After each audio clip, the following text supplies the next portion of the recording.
What's up, everybody? It's your boy Joey Work. Let's see how the fucking Wi-Fi is doing here. Connection is unstable. That's great. I am in a new hotel room here. We are in Dallas, Texas. Now, last time you saw me was last night or 2 nights ago.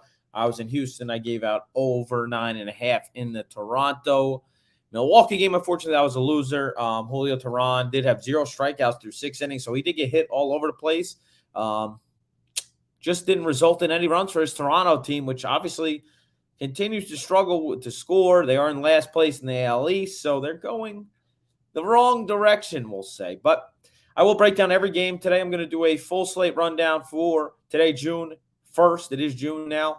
Dog days of summer coming in. Baseball will be the only sport in town. So now's the time. If you're not following me on Twitter, Joey WRK, now's the time you want to sign up.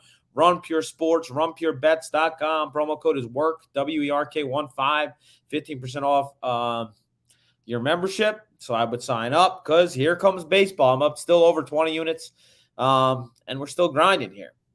So I'll go game by game here, break down every game from a betting perspective. If you guys have any questions, make sure to throw them in the chat.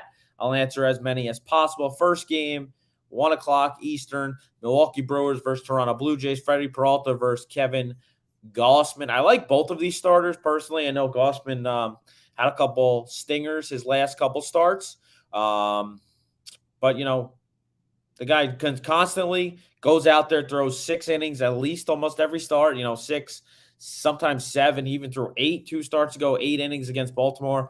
His strikeouts are high. He's rarely walking anybody. I know his last start, he did have a little trouble locating the zone, but neither here nor there. I'm not really scared about that. On the other hand, Freddie Peralta has really, really good stuff too.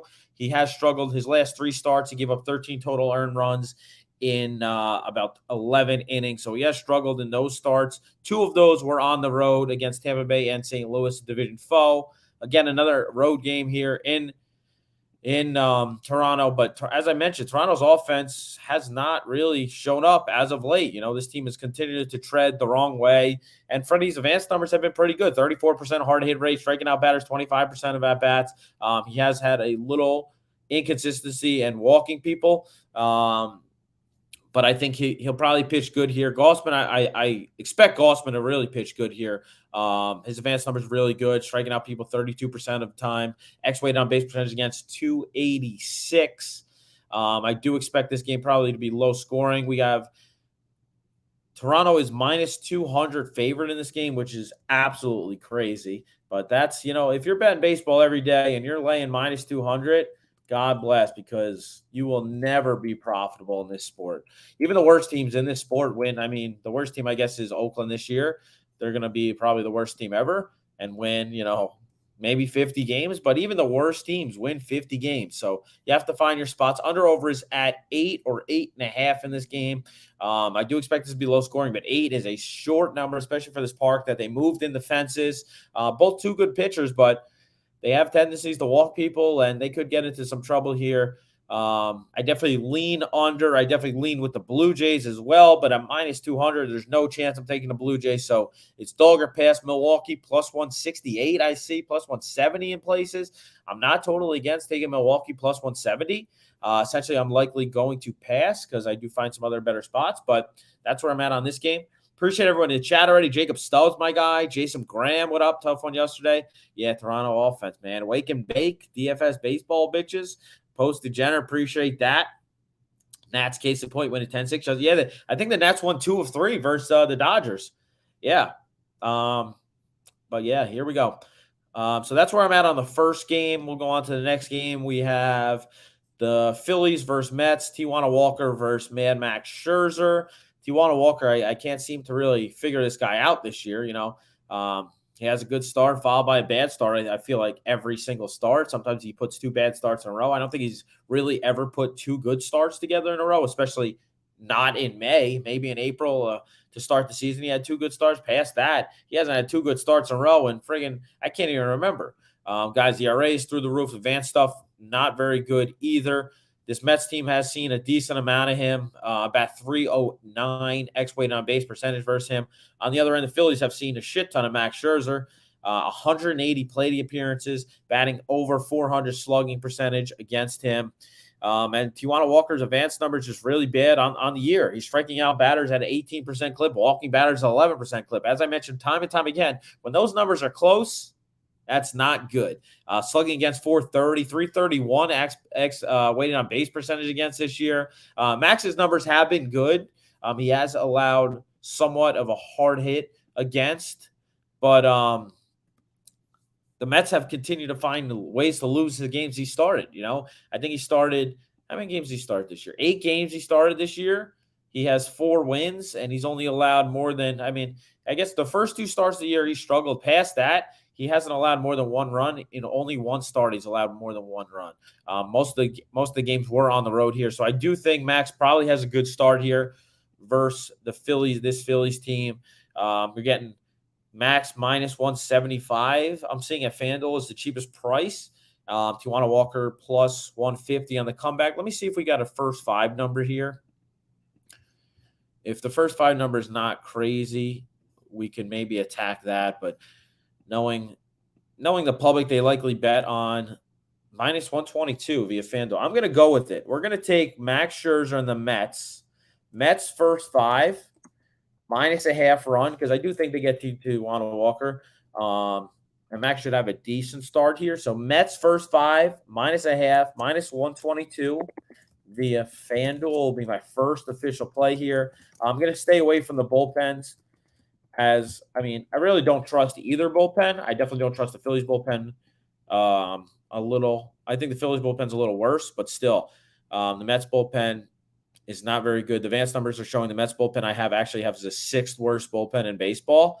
So, and the Phillies I have as the 12th worst in baseball. So essentially I'm going to stay away. I'm going to keep this to a first 5, but that'll be my first play here. Andrew, appreciate you hanging out. J-Rom, let's get back on the good side. Appreciate you, J-Ro.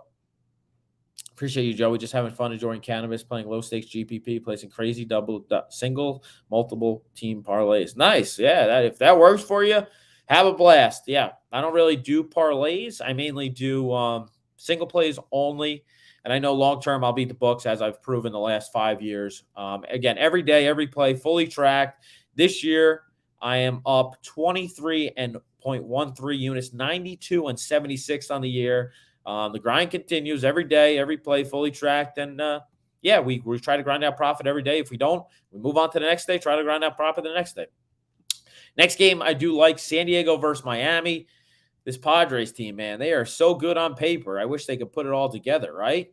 Holy shit. Padres are 25-30, 5-5 the last 10. So they are starting to turn a little bit in the right direction. Joey Musgrove on the hill, a guy I definitely like, versus Jesus Luzardo, who's pitched rather impressive thus far this year. He has given up a run every single start, and he prefers to pitch at home here. He gets the pitch in Miami, obviously a pitcher-friendly ballpark here, but this has been basically the best he started his, the best start of a season he had in his career. So I definitely expect some regression coming his way. Probably soon. As I said, the same thing with Joe Ryan the other day. I said, Joe Ryan, I definitely expect some regression coming with Joe Ryan. He had his worst start of the season 2 days ago in Houston. So I do expect some regression coming from Luzardo. And Joey Musgrove, he's only started, I want to say 6 starts so far this year, 5 or 6. And his last start was arguably his best start. He pitched 6 innings, only 1 earned run against the Yankees in Yankee Stadium, but definitely a hitter-friendly park. 6 strikeouts, no walks. And he, obviously his numbers aren't crazy good this year, but I mean, his last 5 years, this guy's numbers have been Cy Young. In the Cy Young, he's in the Cy Young conversation year after year. He has very good numbers versus Marlins team. They bat 248 batting average against him. Slugging, he's under 300 against him. So I do expect Joey Musgrove to go out there and probably shove. On the other end, Luzardo, as I mentioned, I do expect some regression coming his way. He throws a 4-seamer 44% of the time. It's not very overpowering. It's low 90 fastball. He is a lefty, so he can get away with it. But man, I don't know. I do expect the San Diego team to start mashing. I would imagine that Cruz is in the lineup, the lefty masher. I don't see a lineup out yet, but I do expect Nelson Cruz to be in the lineup. And I do like the Padres here. Short number on the road. They lost the first 2 games of the series. So I'm going to take my second official play will be the San Diego Padres money line.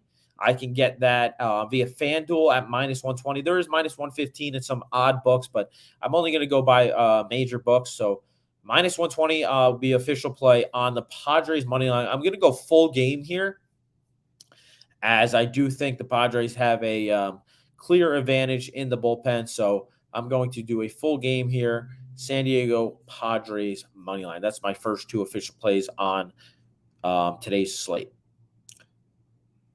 Phillies are +144. Brewers are +170. Yeah. Thanks for sharing, Andrew. Next game we have is Rockies versus Diamondbacks. Connor Seabold versus Zach Davies. I did take a chance on the Rockies yesterday at +170. Obviously, that didn't work out. Now they got Connor Seabold. Zach Davies still this. This Arizona team should not be this favored with Zach Davies on the hill. I get it. They're definitely the better of the 2 teams, but man, oh man, these lines are heavily juiced. -175 with Zach Davies on the hill. You would never see me bet that in my life, in my sister's life, in my aunt's life. Like that, it just won't happen. Maybe is it Chase Anderson or who's starting for Colorado? See, I'm seeing in 2 different places. Connor Seabold in one place, Chase Anderson in the other place. Not that it really matters. They both aren't very good. Chase Anderson has pitched 3 starts so far this year and pitched rather good in the 3 starts. And again, and those are all at home. Now he's on the road here. So obviously Coors Field is definitely a monster to pitch. And now he gets to pitch in Arizona, which is definitely a step up in a pitcher park, per se. And on the other end, we got Zach Davies. He's only started 3 games so far this year. 12 2/3 innings, 8 earned runs, 8 walks, 10 strikeouts. So I do expect some runs. Maybe we go for a team total here. Let me see if I can pull this up real fast. Maybe we take a little Rockies team total because I do expect the Rockies to score some runs on Zach Davies. Definitely not a guy that I'm really scared of. He basically doesn't even throw a 4-seamer at all. He's a sinker, cutter, changeup guy, 3-pitch guy. And then they'll hand it over to the bullpen. Let me see where I have Arizona's bullpen ranked. Arizona, I have them ranked as the 7th best in baseball. Yeah, sure. But if they got to pitch 7 innings, 6 innings, I definitely expect some rocky roads there. You like what I did there. But let me see a team total on the Rockies. Colorado Rockies team total 3.5 is -155. Damn, dude. So they got to get 5 runs. 4.5 is +110. I'd rather it be 4.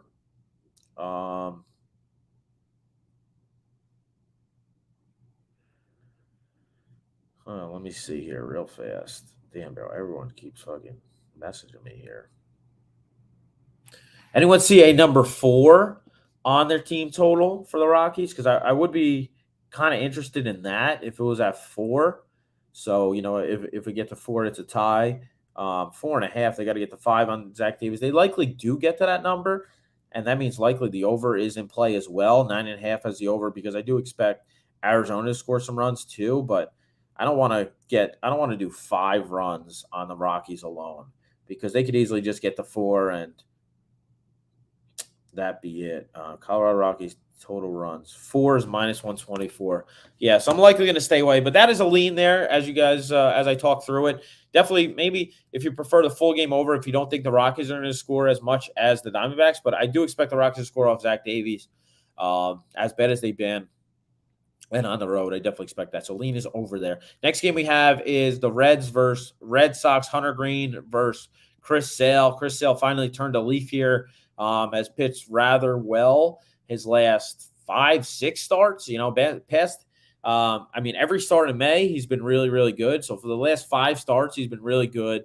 He throws. Past that last start, the guy throws almost 100 pitches every single start. He's going to go deep into the game, even if he gets hit a little bit. He's going to go deep into the game. Hunter Green on the other end has really good stuff, but at times he is susceptible to walking people. His last 2 starts, he has 22 strikeouts in 13 innings against the Yankees, and I think it was the Cubs, the Yankees and Cubs. Now he gets a Red Sox team their bats somewhat disappeared as of late, but they can definitely hit the ball. Both starters' advanced numbers have been rather good. Hunter Green's, he basically has given up a little bit of hard hit rate. Past that, his advanced number is really good. He's striking batters out 33% of at bats. He's striking batters out. He mainly throws that fastball. That four-seamer is throwing over 50% of the time. He's mainly a fastball slider guy. He does mix in a changeup, but not very much. He's trying to add that to the repertoire. And on the other end, we got Chris Sale. We know what he's going to do. His advanced numbers have been very good. 214 batting average against so far this year. This Red Sox team, as I mentioned, going in the wrong direction. They had lost 3 games in a row. They actually are now in last place in the AL East. Toronto actually jumped them. My mistake on that earlier. And the Reds team has slowly played good. I'm pretty sure they won 2 of 3 against the Cubs in that series. Now they won the first 2 of this series, 7-3. Their last 10. Well, they were the winners of 5 in a row. I'm not totally against. If you want to take a chance on the Cubs, what is the line here? We got the Cubs plus 145 via FanDuel, Sale, and the Red Sox minus 160, minus 155 in places. The total is at probably about 9.5, 9 in places. Yeah, I'm pretty good at that. Boston, has been preferably playing 2 overs. Boston's Park. I do expect Sale to probably pitch good. Hunter Green, if he limits walks, he can pitch good. At times, he has been susceptible to get blowing up, though. In Colorado, he gave up 6 earned. Against the Yankees at home, he gave up 4 earned. And then the last start, he pitched really, really good in Chicago. So I do expect probably the Red Sox to come out and win this game. I am not laying the number the way these 2 teams are trending. Cincinnati's trending in the right direction. Boston trending in the wrong direction. So lean is with Boston. If you want to lay the first 5, maybe lay a half run on the first 5. I'm not totally against that. That would be a lean, but essentially I'm just going to stay away. Next game we have is Cleveland Guardians versus Minnesota Twins. Tanner Beebe versus Pablo Lopez. We have the Twins minus 140, under over set at 8 in this game. I kind of do like Cleveland here. Cleveland, again, another team starting to play a little better. I know they're the least amount of home runs in baseball, so DFS wise, maybe not the best way to go, but they did erupt yesterday. And this team, they do find ways to win. They are 5 games under 500. This AL Central is probably the worst division. NL Central or AL Central, worst division of baseball, no questions asked. And for the Guardians, BB has been quite good. This will be his first time this Minnesota team has seen him. Minnesota also traveling from Houston back home. Not crazy travel here. No off day for Minnesota. And Beebe pitched really good his last start, 6 innings, 1 earned, 9 strikeouts. He only allowed a solo homer. And basically in all his starts, he's pitched 34 in the 3rd inning thus far, 11 earned runs, 2.88 ERA, 9 walks, 34 strikeouts so far this year. He's pitching 6-7 innings. I mean, his last 3 starts, he's pitched 7 2/3, 6 innings. So I do expect him probably to pitch deeper into games. His numbers are a little better at home, but take it with a grain of salt. Again, this will be the first time this Twins team sees him, and I personally, I'm not as high in the Twins as a lot of people are. Pablo Lopez has somewhat got rocked his last 3 starts. He has allowed 6 walks in those 3 starts as well. He's allowed 11 earned runs in those 3 starts in 15 and in 16 innings. He's allowed 11 earned runs against the Dodgers, the Angels on the road, both those, and then Toronto at home. Now he gets a Guardians team, not the craziest of offenses, but I do expect them to probably put together some hits and score some runs off of Pablo. Pablo, again, he's a guy who just got paid in the offseason. So I personally think, the motivation factor is not fully there. Don't get me wrong. It's not like the guy wants to go out there and lose. He definitely still wants to go out there, do a strong performance and win. But, based on someone on a contract year, someone that just got paid, to compare the motivation, it's definitely not equal. And both guys' advanced numbers, as starting pitcher, BB's advanced numbers, Pablo Lopez advanced numbers, quite good. Pablo's given up a little bit of hard hit rate. Otherwise, both guys' advanced numbers are really good here. And Cleveland's playing, decent ball. I'm pretty sure that Minnesota lost last night or they won the game versus, did they win last night or lose to Houston? I know they won game 1. They lost game 2. Last night, they won 8-2 last night. Louis Varland pitched really good. Good for him. And now they are traveling back home to play this Cleveland team. So it's probably going to be a first 5 under here. And that number you could probably get, it's probably at 4, I would imagine, because the full game is at 8.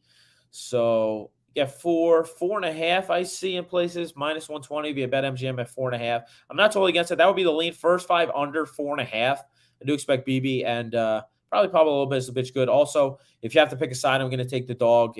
Almost every time, if you ask me, I'm going to pick the side, and the dog is plus 140 or above, I'm going to take the dog, depending on the starting pitching matchup. But yeah, that's where I'm at. Next game we have is Reed Detmers versus Framber Valdez.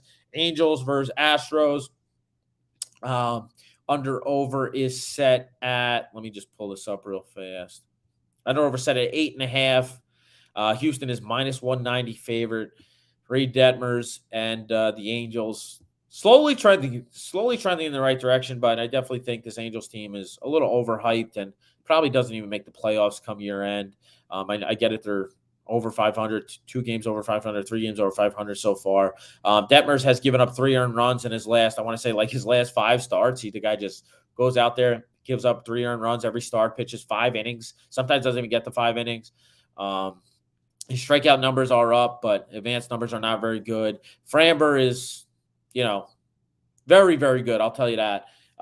He's in basically the Cy Young candidate almost the last couple years. He really emerged last year and probably year prior. I do like Framber Valdez a lot. I do expect he pitched against this Angels team in LA. 8 innings, 1 earned run, 12 strikeouts, no walks. That was his only start against this Angels team. He has good BBP versus Angels team. I do think probably Houston scores some runs early too. As I mentioned, this guy gives up 3 earned runs every single start.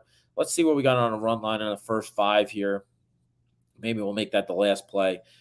Houston first 5. Why is it not showing up?